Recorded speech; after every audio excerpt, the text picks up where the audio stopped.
All right, welcome back to the Ottawa studios of Inside My Canoe Head. I am your host, Dr. D. Today, we are celebrating the 5-year anniversary of our parent company, Preparedness Labs Incorporated. We're going to tell the story of risk, resilience, and preparedness education, why non-apocalyptic, evidence-based preparedness is where you and your family want to be. So sit back, grab yourself your favorite beverage. Let's get at her.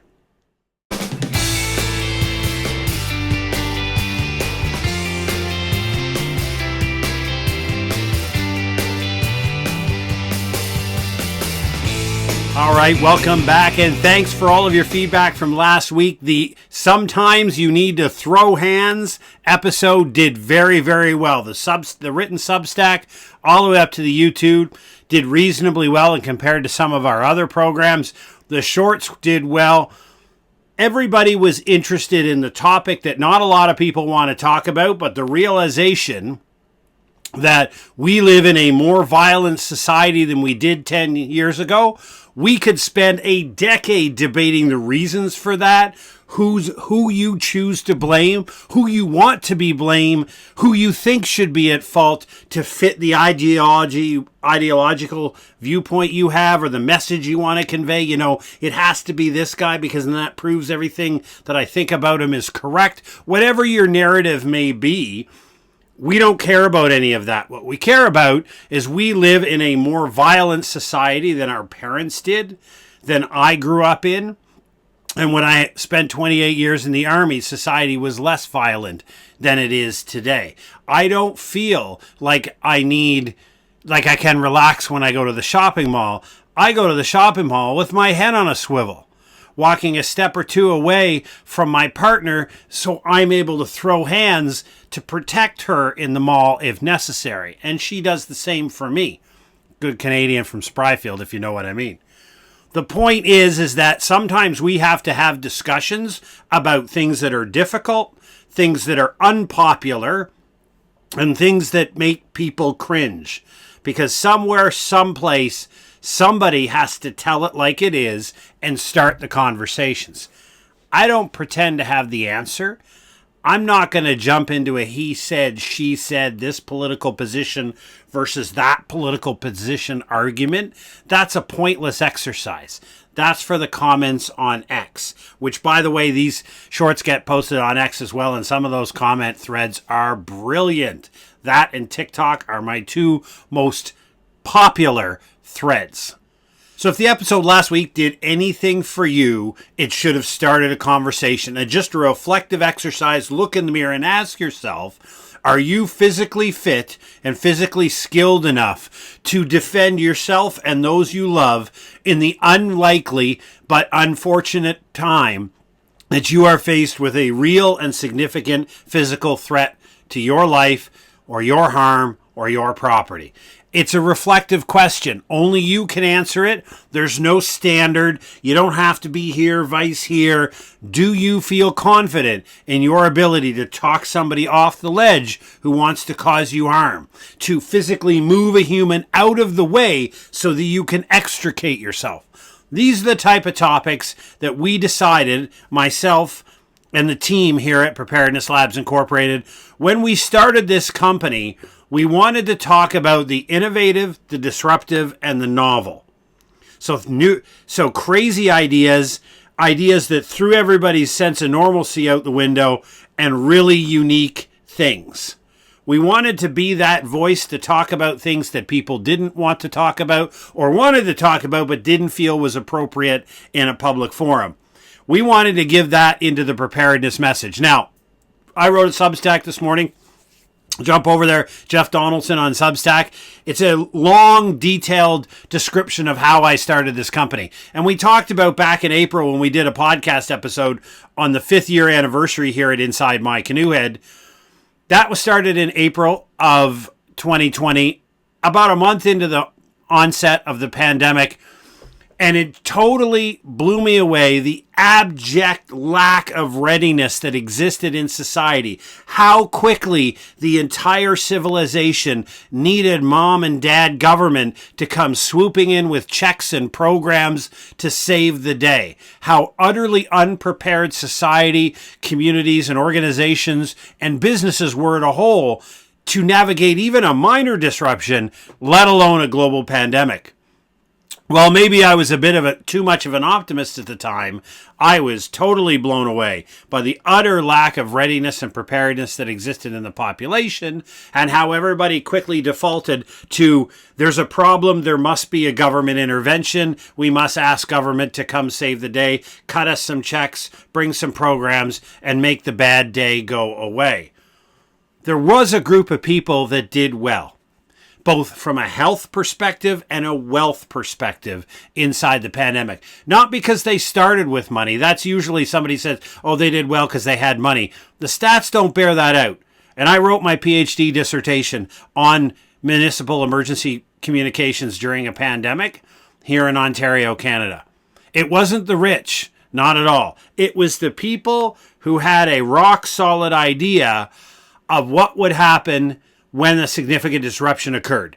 It wasn't that everybody had a pandemic plan. In fact, nobody that I've ever interviewed in the half dozen years that I've been at this very specific topic has ever said, oh, I've got a pandemic plan. But what they did have is, I've got a plan where I lose access to income. I know exactly what my family will do when our primary source of income is erased, right? We know what that is. We have a strategy, maybe a bit of savings, but far more important than emergency savings, because that's just about sitting around with your thumb in your mouth, sitting on a couch waiting for the good day to return, which is the vast majority of people did. No, having a pivot plan and a strategy means I knew how I was going to replicate or replace as much as I could of my lost income. It wasn't that they were just going to go to the bank and get money. It was that they knew that if their job ceased to provide an income for their family, that it was their responsibility to have a backup strategy where I would turn. Now, a lot of people just says, oh, that's BS. Nobody did that. You know what? You're right. The vast majority didn't, but some did. And I have been studying them in depth for years, almost, half a decade now, as we've gone through this pandemic, to look at what they did differently. What did they have set up pre-event that enabled them, that facilitated them to have a far better post-event outcome, right? Because there were families that did, and it wasn't a bunch of healthy young people with money. That's just a stereotypical desire for that to fit your model, right? Because if you believe you're economically oppressed, then the rich people have to be successful because that reinforces and proves your point that you're trying to argue. Unfortunately, as a scientist, I have to follow the data. And the groups that did the best in the pandemic are those that had really strong social capital, really strong social bonds, and they sat around and they talked about bad days. And what I mean by that is, they didn't say, what are we going to do in a flood? What are we going to do in a tornado? What are we going to do in an earthquake? What are we going to do in a power outage? They talked generally about, what does a disruption look like to our family? What does a disruption look like to our community? Who's vulnerable? Who's needy in our community? Who's marginalized? Who can we bring in? Who might we have to assist in times of need? It's about understanding that sense of community, that sense of belonging, that it was the people around those in the greatest of need that were responsible to take care of them, not some magical government on high. Those communities did exceptionally well. So while there was a small part that did well, the vast majority was totally unprepared. So I began the company Preparedness Labs Incorporated in July 28th today, 5 years ago in 2020, as a Canadian-controlled private corporation, a CCPC. That is a for-profit company. It's similar to what my American friends might call an LLC. Basically what it is, it's a corporate structure that limits my personal liability and allows me to go out and raise money and do corporate-like things like research, etc. I sell a product, I take the money, I do research on preparedness. It's a really neat function. It's different than a not-for-profit function. I looked at that because of the value of not-for-profits in society. But if you've ever If you've ever been involved in the government regulatory burden of establishing a not-for-profit in Canada and the ongoing submission requirements, you will understand why the vast majority of people run from that at the first opportunity. We got a video coming up in a month or so on how to set up your own CCPC in Canada, which is probably pretty close to your LLC in America and elsewhere. And it talks about the benefits of it, how easy it is to set up, how to set up an online presence, how to do that for free, and how to start generating income. And by the way, I think absolutely, preparedness aside, absolutely everybody over the age of 18 in today's digital economy should have a separate legal company and an entity of which they're trying to sell something to somebody in this vast online digital space where there's billions of people connected. So when we look at risk, resilience, and preparedness, the company started off with a couple iterations. And I got to tell this story because it's hilarious. I lost tens of thousands of dollars over several years trying to learn how to do entrepreneurship by force. And as an ex-Army officer, we jump into things with 2 feet. Hell yeah, let's go. Jump out of the vehicle, charge the enemy, pepper pod, whatever it may be. Yeah, I was a logistics officer, beans, bullets, and gas. But we ran around the battle space and we did everything feet first. Entrepreneurship, you should probably have a little bit more thinking, and I strongly recommend that. I didn't. I jumped in and I made a whole bunch of crazy mistakes that cost me tens of thousands of dollars in lessons. But I wouldn't be today the individual that I am, and with the offerings and the products and the services that I provide to people free of charge to help communities gain preparedness, to gain an upward footing, and to move up their resilience as we face a really disruptive 2020s. I wouldn't have been able to do that without having access to all these bumps along the road, all the failures, fall forward. Yeah, my business crashed twice to the point where I had to keep throwing more and more money into it or it would have gone bankrupt because I was trying different ways of communicating with people. I created a couple of great products that didn't solve a problem people actually had, right? It's I'm going to create this great strategy, this how to adopt a prepared life course. I spent months into it. I spent thousands of dollars in advertising and 4 students bought it. The funny part is nobody gets up in the morning and asks themselves, oh, I'm all worried. I'm not prepared for the upcoming calamity. I better go see if somebody offers a course online. So I created a wonderful product for a problem that the population didn't have. AKA, I went absolutely nowhere. You learn that, and I'm a big fan of Alex Hormozi and Chris Williamson and Diary of a CEO and some of these other programs that just talk in general about the idea that being an entrepreneur is about identifying a pain that people in society have, a real pain, a significant pain that they are interested and they need to have solved, and then figuring out how you're going to do that for the least amount of work on them and the quickest amount of time to reach their desired outcome. And there's a couple of other things to it. But in general, that's it. You're going to figure out a solution that you can create, sell back to the person with the pain to solve their problem and make a profit.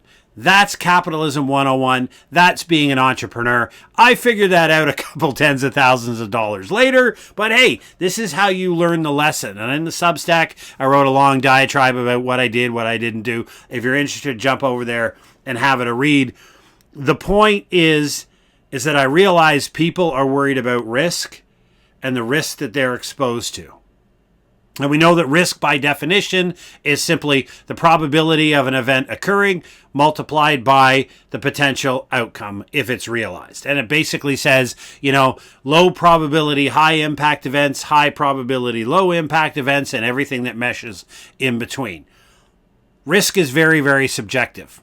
When I look at you, this incredible person staring at me in your device, and I ask, what's your tolerance level? If I was to ask you, what is your risk tolerance level? Do you have an answer for that question? I can tolerate this, but when I get to this level, I'm done, right? I can't take any more risk than this. Each and every one of us are different. That doesn't make one better than the other, depending on life experiences and things that have happened throughout our life and things that we've seen and things that we've done. We have a different level of personal risk tolerance. So you might be somebody that needs, when they go on vacation, to plan everything out, make sure everybody's suitcase is even, check everything out, be at the airport 3 hours early. Or you could be somebody that grabs 15 minutes before you're grabbing the cab to get to the airport, 45 minutes before wheels up, throwing everything in, just making sure you got your passport, and you'll figure out the rest when you get there. You've got no bookings at the other end. You're just going to see what the site has to offer for you and your family. Or you might sit there and break down absolutely everyday step-by-step activity.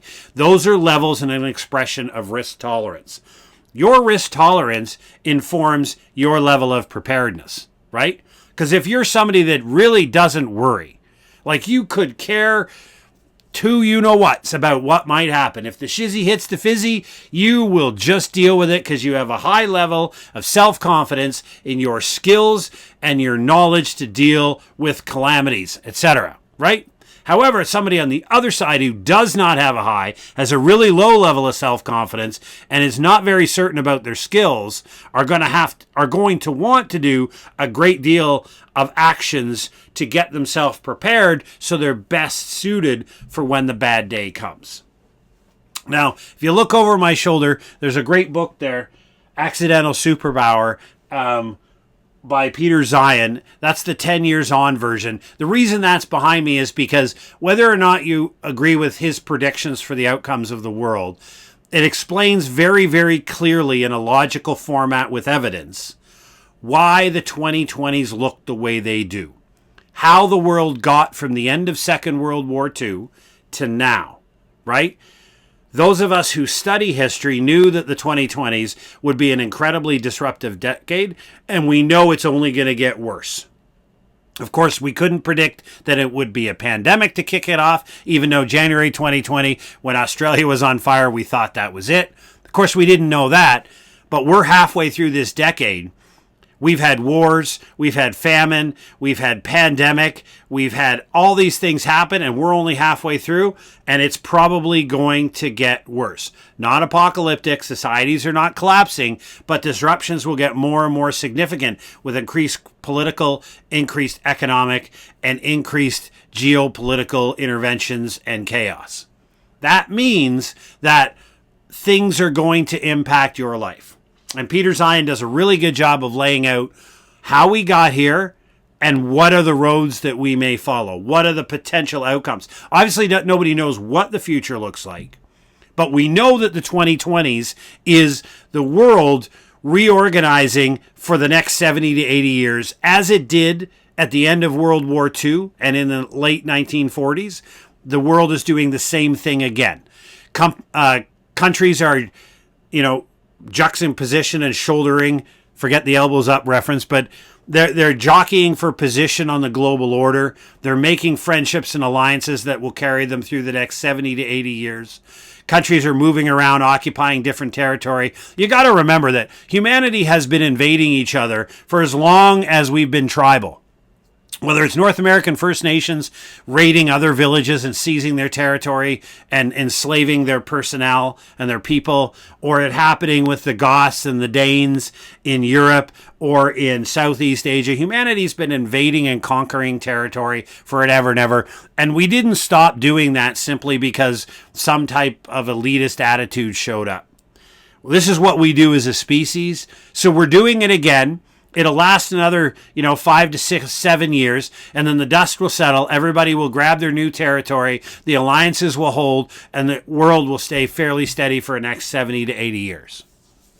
What does that world look like for you? How are you exposed? And this was our mission at Preparedness Labs Incorporated in the last 2 years, is to figure out, okay, the world is getting chaotic without naming the personalities.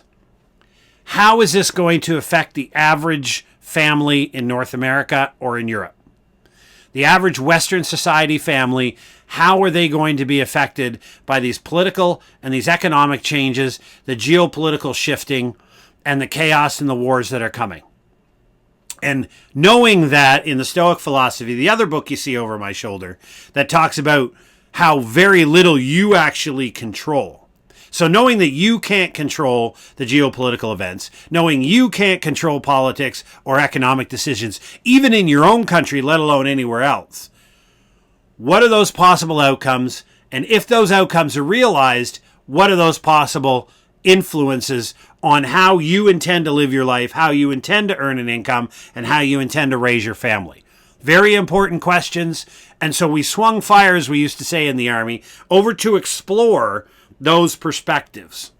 How does the average North American family, if we can define that, deal with this disruptive world? Yeah, you can get angry. You can pound your hands on the table like a petulant toddler. None of that changes anything. It might make you feel good for a short period of time.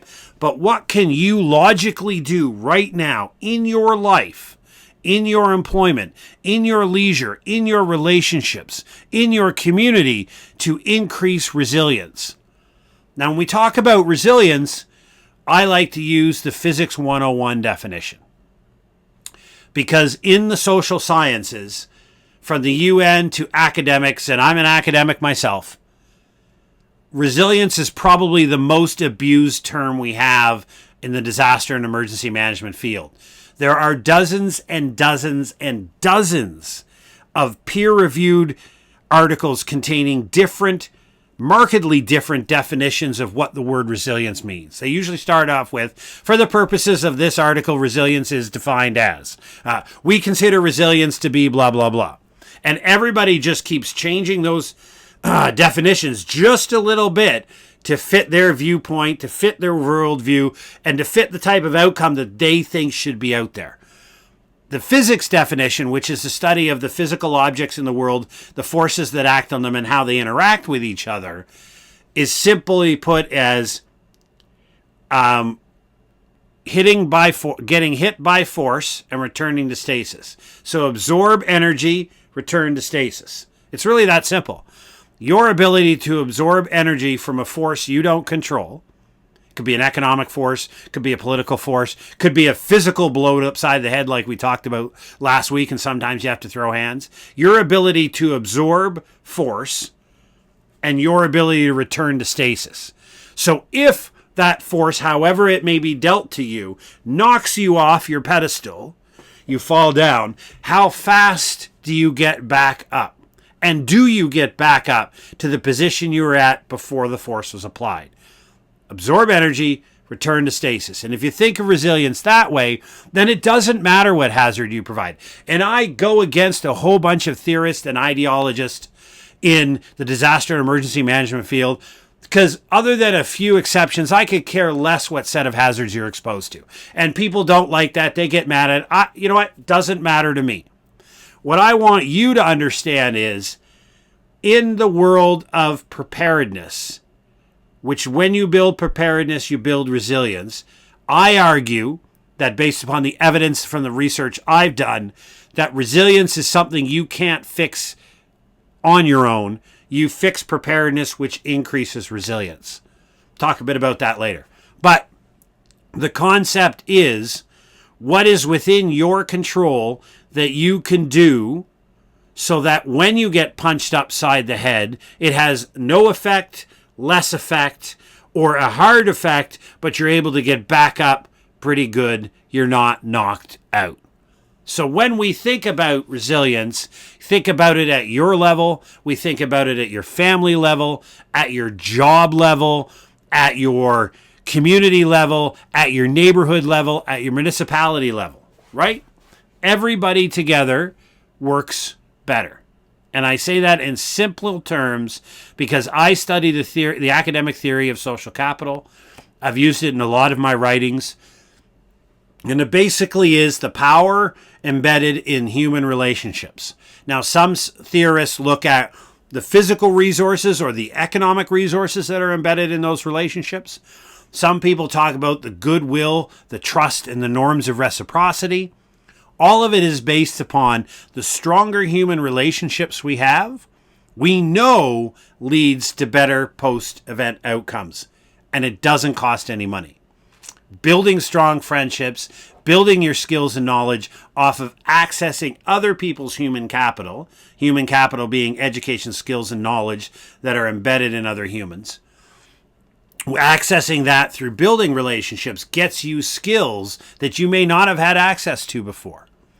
So when we really start looking in these last couple of years at Preparedness Labs Incorporated and drop over to our website, www.preparednesslabs.ca, we've got everything there. If you click up on catalog, it lists all of our free products, the Journal of Preparedness in Canada, the 3 issues with the next one coming out next month. We've got a free 4-step guide to begin your preparedness journey.